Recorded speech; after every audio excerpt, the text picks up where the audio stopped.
அதை வந்து நீங்கள் ஆஃப்லைனில் வந்து பார்த்தீங்கன்னா ப்ராக்டிக்கலையும் ஆன்லைனில் வந்து தியரியையும் நீங்கள் வந்து கம்ப்ளீட் பண்ணியிருந்தீங்க அப்படின்னா அதை 150 ஹவர்ஸ்க்குள்ளே அதை வந்து கொண்டு வந்துட்டாங்க. ஸோ 132 ஹவர்ஸ் வந்து நீங்கள் கண்டினியூ நர்சிங் எஜுகேஷனு இந்த பிஎல்எஸில் ஒரு 18 ஹவர்ஸ் டோட்டலாக 150 ஹவர்ஸ் நீங்கள் வந்து கவர் பண்ணியிருந்தீங்கன்னா அடுத்த ரெனிவல் பண்ணுறதுக்கு நீங்கள் வந்து எலிஜிபிள். ஸோ ரெனிவலை ஈஸியாக பண்ணிக்கலாம்.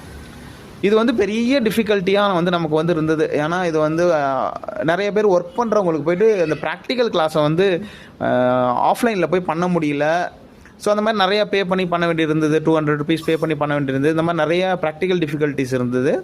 இப்போது அட் ப்ரெசண்ட் இந்த சுச்சுவேஷன் வந்து மாறி இருக்குது. இது வந்து எப்போ வேணாலும் மறுபடியும் சேஞ்ச் ஆகிறதுக்கும் வாய்ப்பு இருக்குது. அதனால் யாரெல்லாம் ரெனிவல் பண்ணாமல் அந்த 150 ஹவர்ஸ் வந்து உங்களுக்கு கிடைக்காம ரெனிவல் பண்ணாமல் இருந்தீங்களோ அவங்க போயிட்டு சிஎன்இயை மட்டும் நீங்கள் கம்ப்ளீட் பண்ணியிருந்தீங்க அப்படின்னா நீங்கள் வந்து உங்களோட சர்டிஃபிகேட்டை வந்து ரெனிவல் பண்ணிக்கலாம் அப்படின்ட்டு தமிழ்நாடு நர்சிங் கவுன்சிலேருந்து வந்து உங்களுக்கு வந்து சர்க்குலர் ரிலீஸ் பண்ணியிருக்காங்க.